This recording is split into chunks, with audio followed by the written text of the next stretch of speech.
जय हिंद दोस्तों। तो आज हम क्या पढ़ने वाले हैं, मोशन ऑफ सैटेलाइट। बहुत इंपॉर्टेंट टॉपिक है। हमने अभी कल पढ़ा था एस्केप वेलोसिटी, उससे थोड़ा रिलेट करके चलेंगे। आज जो होगा उसमें हमारी आएगी वेलोसिटी कौन सी, मोशन ऑफ सैटेलाइट में। तो सैटेलाइट जो है सब जानते हैं कि सैटेलाइट कौन सी होती है, एक आर्टिफिशियल सैटेलाइट जो हम लोग लॉन्च करते हैं, और आज हमारी नेचुरल सैटेलाइट मून। तो ये क्या करते हैं, अर्थ का चक्कर नहीं लगाते हैं, बिल्कुल बात सही है। तो यही हमारा क्या मोशन ऑफ सैटेलाइट पढ़ना है। जहाँ ये चक्कर लगाते हैं उसको कहते हैं ऑर्बिटल, और वहाँ की वेलोसिटी का नाम होता है ऑर्बिटल वेलोसिटी। कल भी बात की थी कि हम किसकी बात करेंगे, ऑर्बिटल वेलोसिटी और एस्केप वेलोसिटी के रिलेशन की बात करेंगे, हर चीज़ की बात करेंगे। तो आज का सबसे पहले आप टॉपिक क्या डालोगे, हमारा वो रहेगी मोशन ऑफ सैटेलाइट। और स्वागत है आप सबका अपने सबके यूट्यूब चैनल पे, जिसका नाम है एग्जाम लेजेंड्स, और मैं हूँ सचिन। अब देखो यहाँ पर क्या आपको नाम डालना है, मोशन ऑफ सैटेलाइट। आज का टॉपिक है मोशन ऑफ सैटेलाइट। देखो अगर समय सही रहा तो हम क्या करेंगे, जियो स्टेशनरी सैटेलाइट भी आज ही देख लेंगे, नहीं तो उसके लिए अलग से लेक्चर आएगा। तो मोशन ऑफ सैटेलाइट देखना है। अब सब जानते हैं सैटेलाइट्स जो हैं वो अर्थ के अराउंड रिवॉल्व करती हैं, तो अपनी प्यारी सी अर्थ बना लेते हैं हमेशा की तरह, ठीक है। ये हमारी अर्थ है, ये अर्थ है, ठीक है। ये अर्थ का मास होगा यहाँ पर m, और ये अर्थ की जो रेडियस है ये होगी r। तो आप ये देखो, मान लो एक सैटेलाइट हमने बनाई जो इतनी दूरी पे है, r डिस्टेंस पे है ना, ये हमारी सैटेलाइट है। इसको s नाम दे दें, और इसका मास क्या रहेगा आपका m। बिल्कुल, यहाँ तक किसी को कोई तकलीफ नहीं। अब ये जो है देखो, हमने कल भी बात की थी, आज फिर बात करेंगे। जैसे मान लो आपने यहाँ से, ये अर्थ है, यहाँ से आपने कुछ फेंका ऐसे करके, तो ये आप जानते हो जब आप धीरे से फेंकते हो तो ये इसमें वापस आ सकता है। और तेज़ भेजोगे तो इलेक्ट्रिकल पाथ बनाएगा, फिर और तेज़ करोगे तो सर्कुलर बनाएगा, उसके बाद फिर तेज़ कर दिया तो इलेक्ट्रिकल, ठीक है। तो यहाँ तक तो सही रहता है। उसके बाद जब एस्केप आता था तब हमारा कौन सा बनता था, तब आपका बनता था ये हाइपरबोला, ये आपका पैराबोला। और एस्केप वेलोसिटी से भी तेज मारते थे तो हमारा कौन सा बन जाता था, ये मान लो यहाँ पर इधर अर्थ होती है और यहाँ पर इधर अर्थ होती है। ये सब बातें हम लोग कल कर चुके हैं, ठीक है। जो हमारी एस्केप वेलोसिटी से पहले की स्पीड होती है वो 11.2 से कम होगी। एस्केप वेलोसिटी की 11.2 किलोमीटर, देख लो किलोमीटर पर सेकेंड है, तो स्पीड बहुत ज़्यादा भी रहती है। तो ये चीज़ें तो आप लोगों को पता ही है, तो इसमें हम लोग ज़्यादा क्यों बात करें आज, है ना। बाकी समझा तो दिया ये कैसे होता है सिस्टम, ठीक है। अब देखो इलिप्टिकल जो पाथ होता है वो ऐसा होता है, देखो, ठीक है। और जो सर्कुलर होता है हमारा वो ऐसा होता है, बिल्कुल होता है। अब लेकिन और वो जो है हमारा, जैसे मान लो ये हाइपरबोला ऐसा होता है, और आपका जो वो है पैराबोला जो एस्केप वेलोसिटी का वो ऐसे होता है। ये एस्केप वेलोसिटी से ज़्यादा का, ये दोनों कम के हैं। तो आप देख सकते हो जो हमारी सैटेलाइट हो या तो इससे मोशन करेगी, इससे करेगी, और इनसे इनसे तो नहीं कर सकती, क्योंकि हमको क्लोज लूप चाहिए, क्लोज पाथ चाहिए, जो इन दोनों में नहीं है। अब अभी आज तो हम सर्कुलर की बात करेंगे, फिर केपलर्स लॉ जो हमारा कल या प्रोबेबली परसों आ सकता है, उसमें हम केपलर्स लॉ की बात करेंगे। उसमें हम इसको देखेंगे, इलिप्टिकल ऑर्बिटल। इसमें सेंटर होता है सर्कुलर में, इसमें होते हैं हमारे फोकस, ठीक है। मान लो यहाँ पर आपका अर्थ रहेगी, यहाँ पर सन रहेगा, और ये अर्थ जो है, अर्थ है या सारे प्लैनेट इलिप्टिकल ऑर्बिट में आपके क्या लगाते हैं, इसमें चक्कर लगाते हैं। ये चीज़ रहती है ना, सिंपल सी, ठीक है। अब देखो ये हमारी मान लो सैटेलाइट है, ये अब सर्कुलर पाथ करेगी, ठीक है। अब देख लेना सर्कल सही बने, थोड़ा सा देख के बनाएंगे ना अच्छे से, कि मतलब सर्कल टाइप का लगे। तो मान लो ये सर्कुलर पाथ पे होगी ना, ये सर्कल ही आपको मान के चलना है, होगी ये r डिस्टेंस पे ये हमारी सैटेलाइट ऐसे घूमेगी। अभी हमने ये वाला लिया है, इलिप्टिकल में भी होती है सैटेलाइट, ज़्यादातर सर्कुलर हम लोग कहते हैं, लेकिन बहुत सैटेलाइट इलिप्टिकल भी लेते हैं। इलिप्टिकल बता चुके क्या होता है ना पाथ। अब देखो यहाँ पर हमने सैटेलाइट लिया, ठीक है। अब ये जो है सर्कुलर मोशन कर रही है, सर्कुलर मोशन में कौन सी फोर्स आती थी, सबको पता है, सेंट्रीपिटल फोर्स, और उसका जो काउंटर होता था वो क्या होती थी, सेंट्रीफ्यूगल फोर्स। अच्छा एक क्वेश्चन है, अगर आपसे कोई पूछे कि जो सेंट्रीफ्यूगल फोर्स है वो Newton third law of motion के जरिए आई है, तो ऐसा बिल्कुल गलत है, ऐसा कभी नहीं होता। सेंट्रीफ्यूगल फोर्स कभी भी होती है उसको वो करने के लिए, क्या कहते हैं, काउंटर करने के लिए सेंट्रीपिटल को, लेकिन कभी भी वो Newton third law of motion नहीं करती। क्यों, क्योंकि Newton third law of motion की बात क्या थी कि वो अपोजिट और इक्वल लगती हैं, अपोजिट बॉडीज के ऊपर लगती हैं, लेकिन सेंट्रीपिटल और सेंट्रीफ्यूगल एक ही बॉडी के ऊपर लगती हैं। ये आप नोट करना ये बात, ठीक है। तो यहाँ पर सर्कुलर मोशन के लिए हमारी सेंट्रीपिटल फोर्स क्या लगेगी, इस मास में ना, सैटेलाइट का ये सर्कुलर मोशन हो रहा है, ठीक है। अब सैटेलाइट यहाँ से यहाँ आई है ये चल के, तो यहाँ पर क्या होगा आपका, यहाँ पर भी r डिस्टेंस होगी, और मान लो यहाँ चल के आई सैटेलाइट हमारी s, तो यहाँ पर भी r डिस्टेंस होगा। उसमें तो किसी को कोई मतलब क्या दो राय नहीं है, ठीक है। तो F सेंट्रीपिटल हमारी फॉर्मूला क्या होता था, mv² अपॉन r, यहाँ पर किसी को है नहीं, इसमें तो किसी को दिक्कत है नहीं, ठीक है। और हमने ग्रेविटेशनल, अब देखो ये दो पिंड है हमारे, इनको क्या कहते हैं, दो ऑब्जेक्ट, ठीक है। तो इसमें जो होता था हमारी फोर्स लगती थी ग्रेविटेशनल फोर्स, डिस्टेंस बीच में आर है और अर्थ का मास m है, सैटेलाइट का हमने m माना है, तो इनकी जो फोर्स आती थी ग्रेविटेशनल फोर्स वो होती थी Gm/m/r²। बिल्कुल, यहाँ तक किसी को कोई दिक्कत नहीं है। देखो एक चीज़, ये सर्कल है, ठीक है, अगर ये आपको सर्कल टाइप का नहीं लग रहा है, इसको सर्कल ही मानना है जो हमारा पाथ है अभी। अब एक चीज़ देखो, Gm/m/r² है यहाँ था, ठीक है। आप देखो ये जो है सेंट्रीपिटल सर्कुलर फोर्स लगेगी, वो तो यहाँ पर Fc लगेगी, ठीक है। और जो हमारी वो लगेगी वो तो सेंटर के अलॉन्ग लगेगी, हमारी जो Fg है ग्रेविटेशनल फोर्स, वो भी सेंटर के अलॉन्ग लगेगी Fg। तो यहाँ से दिख रहा है जो Fg है वो इक्वल होगी F सेंट्रीपिटल के, बिल्कुल ऐसा होगा ना।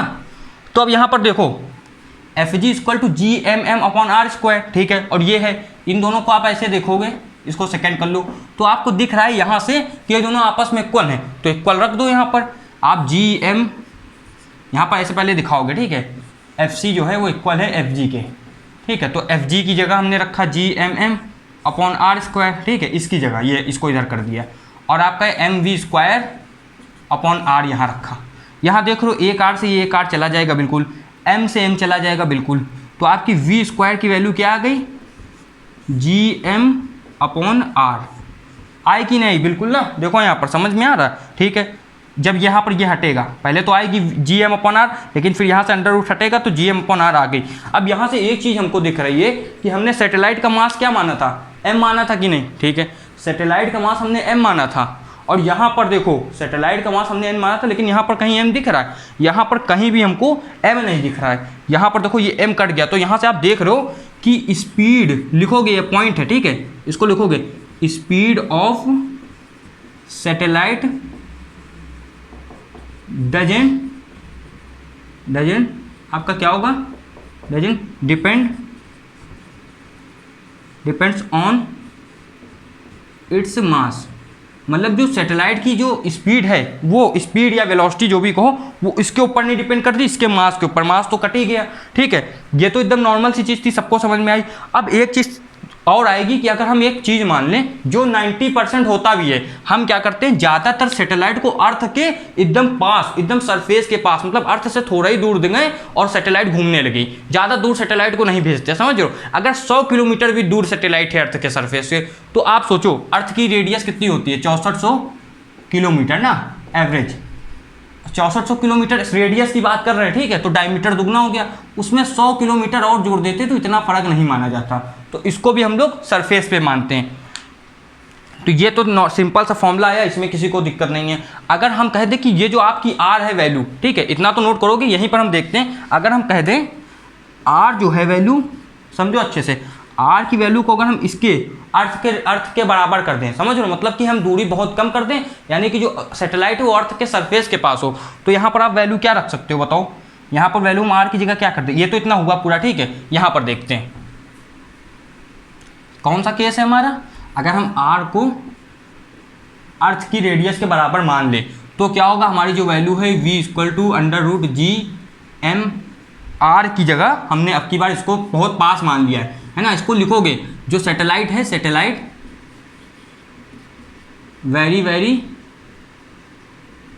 क्लोज टू अर्थ ना, ये वाला केस है, वो तो इतना समझ में आ ही गया, ठीक है। अब यहाँ पर आप एक चीज़ देखोगे, हाँ ठीक है, यहाँ तक लिख लिया, तो इससे कुछ फ़ायदा हुआ, आर की जगह ये हो गया। एक चीज़ है, हम लोगों ने अभी तक बहुत बार लेक्चर्स में पढ़ लिया कि जी जो है हमारा होता है Gm/r², बहुत बार कर लिया। उसके बाद क्या करते थे, इस आर को यहाँ से हटा के उधर भेज देते थे, तो हो जाता है कि वैल्यू Gr² = Gm। अब सब लोग समझ गए कि यहाँ पर भी यही होने वाला, Gr² लग देंगे Gm की जगह, तो v की वैल्यू आई √Gm, Gm की जगह लिखोगे Gr² /r।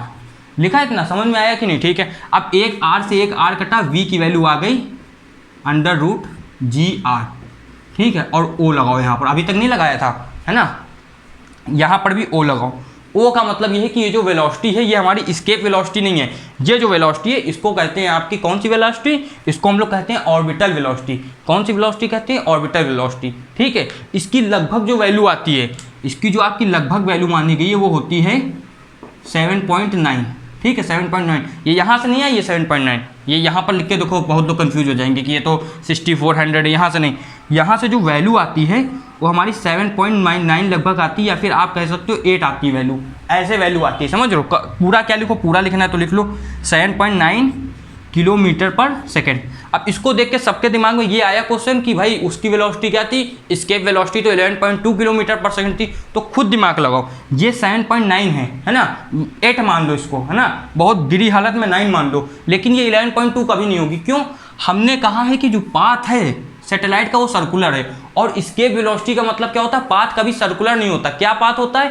पैराबोलिक। और पैराबोलिक पाथ होता है, मान लो ये अपनी अर्थ है, तो ये अपनी अर्थ है ना, ऐसे गोल गोल, तो आपका ये होता है पाथ, मतलब ये हमेशा ओपन पाथ होता है। या तो हाइपरबोला होगा अगर एस्केप वेलोसिटी से भी तेज हो, अगर मान लो यहाँ पर अर्थ इधर नहीं बनती है, अर्थ बनती है, मान लो ये ऐसे है तो अर्थ यहाँ पर बनती है, तो ये भी खुला हुआ पाथ है, ठीक है। तो इनसे आपको ये पता चल रहा है कि अगर हाइपरबोला और पैराबोलिक पाथ है तो पैराबोलिक में एस्केप वेलोसिटी के इक्वल है, और हाइपरबोलिक में एस्केप वेलोसिटी से भी ज़्यादा, लेकिन इन दोनों से कम होगा, तो या तो ये पाथ बनेगा जिसको हम आज पढ़ेंगे, या फिर आपका बनेगा इलिप्ट ना, इलिप्स आपका बनेगा, इलिप्टिकल जिसको कहते हैं, इलिप्स आपका बनेगा। तो इलिप्स जो होगा उसमें ये होता है, और ये अपनी अर्थ जो है यहाँ पर इसका फोकस ऐसे होता है, अर्थ अपनी यहाँ पर होती है, ठीक, 2 फोकस होते हैं यहाँ पर रहता है। मान लो सन के केस में सन यहाँ पर होगा, अर्थ और सारे प्लैनेट चक्कर लगाएंगे, उसको कैप्लर्स लॉ में अच्छे से देखेंगे। अब जो एक मन में दिमाग में आता है क्वेश्चन, जो रिलेशन है ना, वो मतलब इतनी बड़ी चीज़ नहीं है, लेकिन उसको भी देख लेते हैं। जब तक आप ये नोट करो या स्क्रीनशॉट ले लो। अब देखो देख लेते वही है ना, जिस बहुत लोग जिसको कल हमने बात भी की थी कि रिलेशन बिटवीन आपका क्या V E and V O. V है एस्केप वेलोसिटी और वी ओ क्या है आपका ऑर्बिटल वेलोसिटी। तो देखो सिंपल था, वी ई की वैल्यू लिखो होता है √2gr, ठीक है, यही वैल्यू से कंपेयर कर देते हैं सीधा। देखो अच्छे से देखना, ठीक है। और अगर आपका वी ओ की वैल्यू दी जाए तो आ जाता है √gr, ठीक है। तो यहाँ से आपको दिख रहा है, अगर हम इन दोनों का कंपेयर करें तो सबसे अच्छा है कि रेशियो वाला कंपेयर करते हैं। बहुत बार रेशियो पूछा भी गया है आपसे CBSE वगैरह ना, नीट में एक चीज क्वेश्चन पूछा था, वो भी बताएंगे। नीट में जो क्वेश्चन पूछा था वो बढ़िया है। ये आपका कितना आ गया 2gr और अपॉन में कितना gr, तो देखो gr तो कट गया, बचा क्या √2 और नीचे बचा 1। तो इनका जो आपसे पूछते कि रेशियो कितना होता है, तो रेशियो यहाँ से हमारा आया कितना, रेशियो आया आपका √2:1, यहाँ होगा v और यहाँ आपका होगा vo, ठीक है। और पूछते रिलेशन क्या है ना, रिलेशन जो हमने अभी पूछा, तो v हमेशा इक्वल होता है √2 के। यहाँ से एक चीज़ पता चली सबको कि जो v है इक्वल है √2 के, तो यहाँ से साफ साफ पता चल रहा है कि जो हमारा vo है, देखो vo जो है वो छोटा है ve से। और सिंपल सी बात है, अगर एस्केप वेलोसिटी से छोटी होगी हमारी ऑर्बिटल वेलोसिटी, तभी तो हमारा मोशन होगा सर्कुलर, नहीं तो एस्केप कर जाएगा। अब देखो जो नीट में क्वेश्चन पूछा था वो क्या पूछा था, उसने ये नहीं कहा था रिलेशन बिटवीन वी एंड वो बताओ, उसने कहा था डिफरेंस बताओ, डिफरेंस सेम आया था क्वेश्चन, ठीक है, difference between V and V O. तो भाई सब v माइनस वी ओ करो तो तुरंत आ जाएगा। देखो आसान क्वेश्चन है, √2gr minus √gr, gr common ले लो √ का, है ना, कॉमन लोगे gr, यहाँ बचा आपका √2 - 1, ठीक है। अब देखो दो तरीके से, एक तो ऐसे क्वेश्चन, एक कहा था इनका डिफरेंस बताओ नंबर में, ठीक है। तो देखो सबकी वैल्यू डालो, v की वैल्यू 11.2, ठीक है, इसकी वैल्यू लगभग कितनी है 7.9, ठीक है। अगर आप डालोगे तो आप 7.9 डाल देना, तो 11 से 10 का कितना बच्चा है 3, ठीक। और यहाँ पर आपका 3.3 किलोमीटर एवरेज है, 3.3 की जगह 3.4 किलोमीटर पर सेकंड भी हो सकती है, ठीक है। इतना तो आया समझ में। अब एक क्वेश्चन हमको दिया था जेई एडवांस, जेई एडवांस में नहीं, आपको दिया था मेंसी में था, है ना, जब बहुत पुराने होते थे तब का है, 2011-12 का। तो उसमें आपसे ये कहा है, क्वेश्चन देखो बहुत आसान है, क्वेश्चन में कहा है कि प्लानेट है अपना, ऐसे मान लो कोई भी प्लानेट है, प्लानेट में एक सैटेलाइट घूम रही है ना, क्योंकि हम तो जनरली केस लेंगे, तो जो सैटेलाइट घूम रही है वो ट्रैवल कर रही है कांस्टेंट स्पीड से, उसके सैटेलाइट के अंदर से ना, मान लो किसकी सैटेलाइट है, जयकाल की सैटेलाइट है ना, और वो क्या करेगा, उसको लॉन्च करना है, कोई मशीन है मतलब अर्थ की तरफ, या फिर बाहर लॉन्च करना है किसी दूसरे प्लानेट में ना, जहाँ से वो सब सत्य वाले आए थे, ऐसे ऐसे थोड़ा सा ज़्यादा इंटरेस्ट बनेगा, तो उसको लॉन्च करना है, और वो ऐसा लॉन्च करे कि अर्थ की जो ग्रेविटेशनल फील्ड है उसको छोड़ के चला जाए ना, और वो जानते हो हमेशा ज़्यादातर अर्थ के बाहर रहता था, तो वहीं से उसको लॉन्च करना है। तो बताओ कैसे करेगा ना, है जेईई मेंस का सवाल, बस थोड़ा सा अपनी भाषा में बना दिया। तो ऐसे कहा है, देखो ये क्वेश्चन है, ठीक है, ये आपका है अर्थ, या फिर हाँ अर्थ ही मान लो, कोई दिक्कत नहीं, ठीक है। ये हमारी, ये सर्कल मानना, ठीक है, थोड़ा फिगर भले गलत हो जाए। तो ये सैटेलाइट है अपनी, मान लो यहाँ से देखो ये जा रही है v की स्पीड से, किससे, v की स्पीड से, जो कि कांस्टेंट है, ठीक है।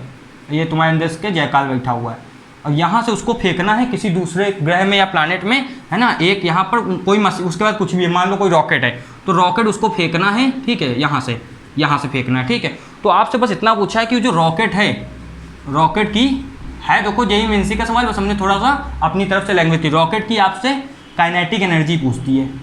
देखो जिसने अभी तक अच्छे से लेक्चर देखा है वो आराम से बताएगा, कोई दिक्कत नहीं होगी। सबसे पहली बात इसको देखो, मास इसका एम है ना। अभी देखना इस सबसे मतलब ही नहीं रहेगा, कहेंगे सैटेलाइट का मास ये है, सैटेलाइट के मास से मतलब है एम दिया हुआ है, ठीक है। ऑप्शन आपको दिए हैं 4। पहला ऑप्शन है mv², दूसरा है आपका 3/2 mv², फिर है आपका 4/3 mv², फिर है आपका 5 mv², ठीक, ये ऑप्शन है ना। अब बहुत लोग तो यही कंफ्यूज हो गए कि यार काइनेटिक एनर्जी तो हाफ mv² होता है, हाफ mv² तो है नहीं। तो भाई जेईई मेंस का क्वेश्चन इतना आसान थोड़ी ना होगा, लेकिन जिसको कॉन्सेप्ट पता है उसके लिए आसान है। तो कोई तो रिलेटिव है ना, हार्ड होना नहीं हार्ड होना रिलेटिव चीज़ है, जिसको आता है उसके लिए आसान है। तो सबसे पहले देखो क्या है, ये यहाँ सेटअप दिया हुआ है, ठीक है, ये अर्थ है अपनी, ठीक है, ये उसकी सैटेलाइट है, ठीक है।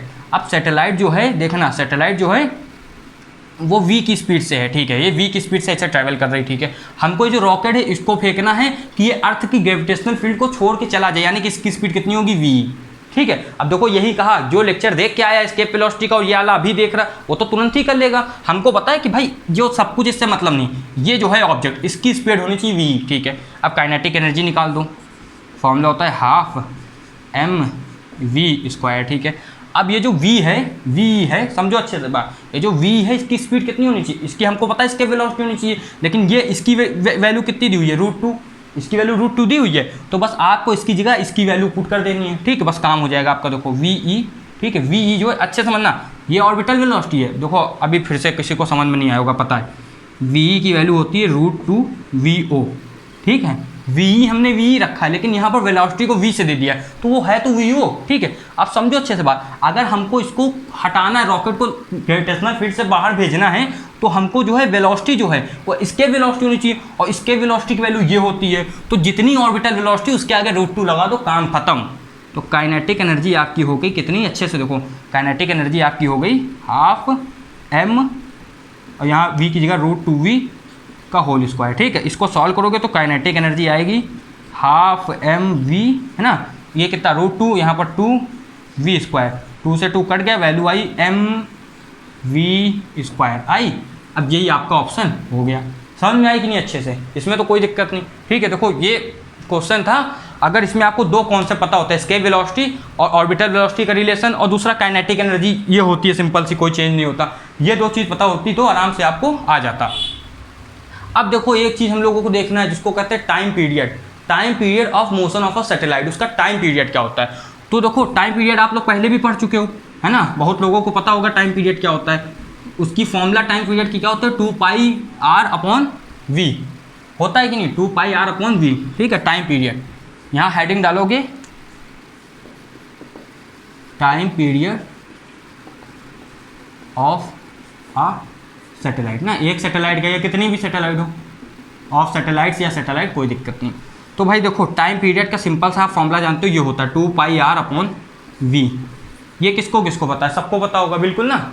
अब देखो टाइम पीरियड ऑफ सैटेलाइट यानी कि हमारी वेलोसिटी कौन सी इसमें लेंगे, vo लेंगे, ठीक है, क्योंकि ऑर्बिटली वेलोसिटी तो होगी। अगर हम बात करें किसकी, आपके सैटेलाइट की, एक ऑर्बिटल में घूमती है, और ऑर्बिटल की वेलोसिटी चाहे इलेक्ट्रॉन का ऑर्बिटल हो चाहे आपका किसका, इसका हो, सबकी वैल्यू वही होगी, क्या आपकी ऑर्बिटल वेलोसिटी यानी कि v, और ये होता है टाइम पीरियड का फॉर्मूला, सबके लिए यही है, कोई भी सर्कुलर मोशन हो। तो अब इसमें देखो क्या है, वो तो सेटअप बनाने की जरूरत है क्या, अर्थ होगा, अर्थ के बाहर सैटेलाइट घूम रही है तो उसकी r डिस्टेंस, ये तो जरूरत है नहीं, ठीक है। या फिर सिंपल से इधर बना ही लो, ये लो, ये हमारी सैटेलाइट घूम रही है ना, सर्कल मानो इसको, ये डिस्टेंस r है, इसका मास m है, इसका मास कितना है आपका, बड़ा इतना, यही सेटअप है। 2πr फॉर्मूला सब लोग बोलेंगे जल्दी से ना, 2gm/r, है ना। यहाँ पर अब देखो डिस्टेंस r है तो यहाँ पर r रखोगे बिल्कुल, यहाँ तक तो किसी को कोई दिक्कत हुई नहीं, ठीक है। अब यहाँ पर क्या देखो, कुछ भी नहीं करना, अच्छे से देखना, 2 पाई r, ठीक है। अब ये जो r है यहाँ पर r की पावर 1 है, ये r अगर ऊपर जाएगा तो कितनी पावर लेके जाएगा, 1/2। तो यहाँ पर 1 और 1/2 यानी कि वैल्यू हो गई 3/2। समझ में आएगा कि नहीं, r की वैल्यू है 1 और नीचे वाला r जाएगा 1/2 लेके, तो हो गई 3/2 वैल्यू, ठीक है, r की। तो वही यहाँ पर लिखी और नीचे अपॉन में लिखा हमने √gm, ठीक है, √gm, √gm, ठीक है। अब एक चीज़ देखो, यहाँ पर एक चीज़ और नहीं कर सकते, ये जो चीज़ आई है ये तो तब है जब हमने कहा है जो हमारी सैटेलाइट है वो r डिस्टेंस में। अगर हम कह दें फिर वही वाला केस कि जो हमारी सैटेलाइट है वो वेरी वेरी क्लोज है, किसके, वेरी वेरी क्लोज है, क्लोज टू अर्थ सरफेस, ठीक है। तो एक केस बनेगा, आप सब समझ रहे हो ना, वो टाइम पीरियड का केस बनेगा, ठीक है। इसको अच्छे से समझना, ये टाइम पीरियड के लिए है, ठीक है। तो यहाँ पर 2 पाई r की पावर 3/2 अपॉन gm। तो फिर अगर हम वेरी वेरी अर्थ के क्लोज करेंगे तो फिर यही केस लेंगे, GRE², अब तो सब याद हो चुका है ना, GR² इक्वल टू आपका gm। तो gm की जगह gr, और ये जो r है इसकी जगह भी तो आप r करोगे, तो यहाँ पर लिखोगे 2 पाई, देखो अच्छे समझना, 2 पाई r की वैल्यू आपकी कितनी, अब यहाँ r बड़ा वाला कर लो, गलत कही रहे, 2 पाई r की वैल्यू हुई 3/2, ठीक है। और यहाँ कितना हो गया आपका, अच्छे समझना, यहाँ कितना हो गया g, यहाँ केवल g अंडर रूट में, ठीक है, GR है ना, तो यहाँ पर √g होगा, ठीक है। और जो आपका ये r है, ये r है कि नहीं, देखो अच्छे समझना, ये यहाँ पर क्या था, GR² था, तो √g तो रहेगा, लेकिन ये जो r है ये तो बाहर आ जाएगा बिल्कुल, ठीक है। अब ये r ऊपर जाएगा, माइनस में होगा कि नहीं, ठीक है। तो यहाँ लिखोगे 2 पाई, देखो 2 पाई r, अब ये 3/2 से आप कितना करोगे माइनस, 3/2 से अगर -1 करोगे तो कितना होगा, 1/2 होगा कि नहीं। 3/2 यहाँ पर जाएगा, कितना 2 आएगा, कर ले सीधा ना इसको, 3 माइनस का 2 अपॉन आपका 2 आया, कितना 1/2, 1/2 ही आना था, ठीक है। तो यहाँ वैल्यू आपकी कितनी हो गई, √g अभी भी है, अपॉन में √g है, ठीक है। और देखो यहाँ पर कितनी आई वैल्यू, 1/2। अब यहाँ से एक चीज़ समझ में आ रही कि नहीं, देखो बहुत फेमस फॉर्मूला आने वाला है, टाइम पीरियड का एक फॉर्मूला होता था ना सर्कुलर के लिए ना, मतलब जनरली बहुत ज़्यादा वैलिड है। तो 2 पाई यहाँ √g लिखा है, यहाँ r की पावर 1/2। तो यहाँ से जो फॉर्मूला बनता है टी का देखो क्या बनता है, 2 पाई, ठीक है, यहाँ हो जाएगा r में और g, इसको हमेशा के लिए नोट कर लो, इसको नोट कर लो अर्थ के लिए, लेकिन ये किसके लिए, अर्थ के लिए। पेंडुलम याद है कुछ, पेंडुलम का टाइम पीरियड वगैरह वो सब इसी से रिलेटेड है कि नहीं, वो हम लोग आगे चैप्टर्स में पढ़ेंगे। तो ये अर्थ के लिए हुआ कि नहीं हुआ, ठीक है। अब एक चीज़ और देखो, एक चीज़ और देखो, अच्छे से ध्यान देना, देखो ये चीज़ कांस्टेंट है कि नहीं, हाँ कांस्टेंट है, ये gm ये भी कांस्टेंट, इसी को देखो अभी इसकी देखो, ये चीज़ तो आपने नोट कर ली ऊपर, ठीक है। इसमें थोड़ी बातें करनी है, जैसे मान लो ये r की पावर 3/2 है, ठीक है, ये कांस्टेंट तो नहीं है, ये कांस्टेंट है कि नहीं, हाँ कांस्टेंट है, 2 पाई, gm कांस्टेंट है, कांस्टेंट। तो अगर हम चाहें तो t को ऐसे नहीं लिख सकते, देखो t जो है, t को हम लिख लें r, t को इन सबको कांस्टेंट मानो, कर दो परपेंडिकुलर, प्रोपोर्शनल आपके k r की पावर 3/2 के, बिल्कुल ठीक है। अब दोनों तरफ स्क्वायर कर दो, अब ये जो कांस्टेंट है तो पूरा हट जाएगा, कांस्टेंट है इसको हटाओ, स्क्वायर करोगे यहाँ पर तो यहाँ पर स्क्वायर होगा कि नहीं होगा, बिल्कुल होगा। अब यहाँ आप देख रहे हो जो t² है वो डायरेक्टली प्रोपोर्शनल आ गया r की पावर 3 के, ये जो है हमारा ये केपलर्स का एक लॉ है, ठीक है। अभी इसके बारे में ज़्यादा बात नहीं करेंगे, ये केपलर्स का एक लॉ है जो हम कल या परसों वाले लेक्चर में बात करेंगे, थर्ड लॉ है ना, तो इसके बारे में हम बात करेंगे। अब इसके आगे कुछ चीज़ें देखते हैं मज़ेदार। अब जो है टॉपिक वो हम देखेंगे कि आपकी एनर्जी क्या होती है सैटेलाइट की, क्या एनर्जी, अच्छा इससे पहले हम एनर्जी की बात कर चुके हैं कि नहीं, ये वाले चैप्टर में ग्रेविटेशनल पोटेंशियल एनर्जी की बात की, काइनेटिक एनर्जी की बात की। आज सैटेलाइट की हम टोटल एनर्जी की बात करेंगे, ठीक है। तो एनर्जी ऑफ हमारी क्या सैटेलाइट्स या सैटेलाइट जो भी, ठीक है। तो यहाँ एक सेटअप बना लेते फिर से, ये हमारी अर्थ है, ठीक है, ये अर्थ है, यहाँ से r डिस्टेंस के ऊपर एक सैटेलाइट है s। तो भाई साहब इसकी जो है हमको क्या बताना है, इसकी बताना है काइनेटिक एनर्जी, है ना, ग्रेविटेशनल पोटेंशियल एनर्जी और टोटल एनर्जी, सबकी बात करेंगे, ठीक है। ये मास m की है, ये अर्थ का मास है, ठीक है, ये चल रही है वेलोसिटी v से, किसी को कोई दिक्कत नहीं, वही ऑर्बिटल वेलोसिटी। तो सबसे पहले काइनेटिक एनर्जी की बात करते हैं। काइनेटिक एनर्जी होता है 12 mv², बिल्कुल, यहाँ तो किसी को दिक्कत नहीं भाई, फॉर्मूला ही तो लिखा है। अब यहाँ पर एक काम करना है, v की वैल्यू डाल दो। v की वैल्यू होती थी √gm/r, होती थी कि नहीं, √gm/r। r डिस्टेंस इसको माना है, ठीक है, सेंटर से अर्थ के सेंटर से मास सैटेलाइट के सेंटर को, तो हाफ m, और भाई देखो √gm/r होती थी, तो ये क्या हो जाएगी gm/r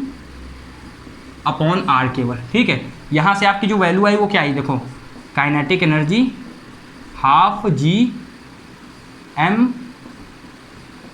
m अपॉन कितनी आई आपकी, देखो अच्छे समझना r, या फिर इसको सीधा ऐसे ना लिख लें gm/2r, ठीक है। अब सबको पता है कि हम ग्रेविटेशनल पोटेंशियल एनर्जी जानते हैं कितनी होती है दो मासेस के बीच में, u = माइनस का gm/r, इसमें किसी को दिक्कत है नहीं। अब टोटल एनर्जी क्या होती है किसी बॉडी की, अगर मतलब ऐसे तो बहुत सारी एनर्जी, लेकिन अगर दो की बात करें, एक काइनेटिक जो मोशन में रखती है, एक पोटेंशियल जो आपकी रेस्ट में रखती है, तो आपकी दोनों एनर्जी आप देखो अच्छे समझना, ये है, इन दोनों को ऐड करोगे आपकी टोटल एनर्जी आएगी। टोटल एनर्जी का फॉर्मूला होता है kinetic energy plus potential energy. तो काइनेटिक एनर्जी है gm/2r minus gm potential energy लिख रहे हैं। अब यहाँ से साफ साफ दिख रहा है, देखो ये माइनस की वैल्यू है, हाँ, और ये है प्लस की वैल्यू, लेकिन ये देख लो ये इसकी आधी है, तो जो हमारी वैल्यू आएगी वो ये चीज़ आएगी, लेकिन माइनस में, ठीक है। तो हमारी जो टोटल एनर्जी है वो आ गई, अच्छा समझना, माइनस का gm/2r, इसमें किसी को दिक्कत तो नहीं हुई, ये माइनस की वैल्यू आई है, ठीक है। अभी सब क्वेश्चन जो आपके दिमाग में आ रहे हैं वो सबके अभी जवाब दिए जाएंगे। ये देखो यहाँ पर ये है वैल्यू gm/2r, इसकी आधी वैल्यू है कि नहीं, ठीक है, और ये माइनस में, तो इसकी फुल वैल्यू से अगर आप इसका हाफ हटाओगे, अब मान लो -1 से अगर आप हाफ 1/2 हटा रहे हो, समझ रहे हो, -1 से अगर 1/2 हटा रहे हो तो माइनस का 1/2 नहीं आएगा, वही चीज़ है। अब समझ में आ गया होगा, ये चीज़ तो आई, चलो ठीक है।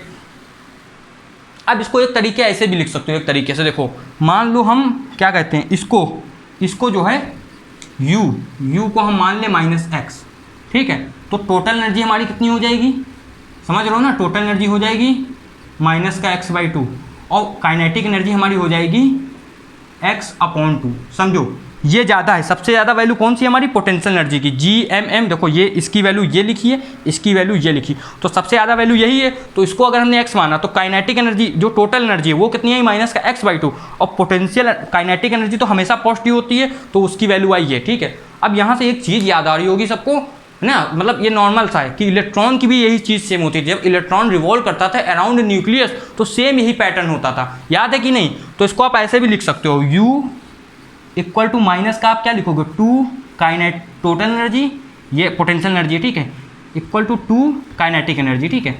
अब यहाँ सबके मन में एक बात आ गई कि भाई ये बताओ, ये जो है पोटेंशियल एनर्जी माइनस में क्यों, पहले बात तो ये टोटल एनर्जी माइनस में क्यों, पोटेंशियल एनर्जी माइनस में क्यों। तो पहले टोटल एनर्जी की बात करते हैं। टोटल एनर्जी जो है वो माइनस में इसलिए है क्योंकि ये जो हमारा देख रहे हो सैटेलाइट है, ये बाउंड है, सैटेलाइट जो है वो अर्थ से जुड़ी हुई है, भाग नहीं सकती कहीं। तो जहाँ पर भी बाइंड आ जाए, जैसे इलेक्ट्रॉन न्यूक्लियस से जुड़ा हुआ है, तो जहाँ ऐसी चीज़ें आ जाएं वहाँ पर हमेशा बाउंडिंग एनर्जी निगेटिव होती है, बाइंडिंग एनर्जी हमेशा निगेटिव होती है। आपको फ्री नहीं रखा जा रहा तो हर तरफ निगेटिव लगेगा ना। अगर आप पिंजरे में हो तो तुम हमेशा खुश नहीं रह सकता ना। मान लो सारी सुविधा दे दें और कहते एक कमरे में रहना ज़िंदगी भर, तो वो इंसान हमेशा खुश नहीं रहेगा। तो वही चीज़ है निगेटिव, ठीक है। तो वैसे ही आपका जो टोटल एनर्जी है वो निगेटिव आ रही, यही सबसे अच्छा एग्जांपल है, टोटल एनर्जी निगेटिव आ रही। अब दिमाग में फिर एक सवाल आया, ये जो टोटल एनर्जी ये हमेशा निगेटिव रहेगी, क्या ये टोटल एनर्जी कभी जीरो नहीं हो सकती, क्या ये टोटल एनर्जी कभी पॉजिटिव नहीं हो सकती। तो उसके भी केसेस हम लोग देखेंगे कि कैसे क्या हो सकता है उसको, ये तो आप सेटअप नोट करोगे, उसको देखते हैं कि इसके कुछ केसेस मज़ेदार क्या हो सकते हैं।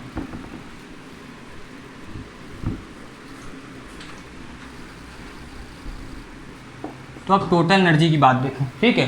टोटल एनर्जी जो हमारी ये जीरो कब होगी इसकी बात देखें ना, ठीक है। अब आप देखो टोटल एनर्जी जीरो का मतलब है कि जो हमारा ऑब्जेक्ट है वो हो गया है फ्री, ठीक है। बहुत अच्छा केस है ये, ऑब्जेक्ट जो है वो हो गया है फ्री।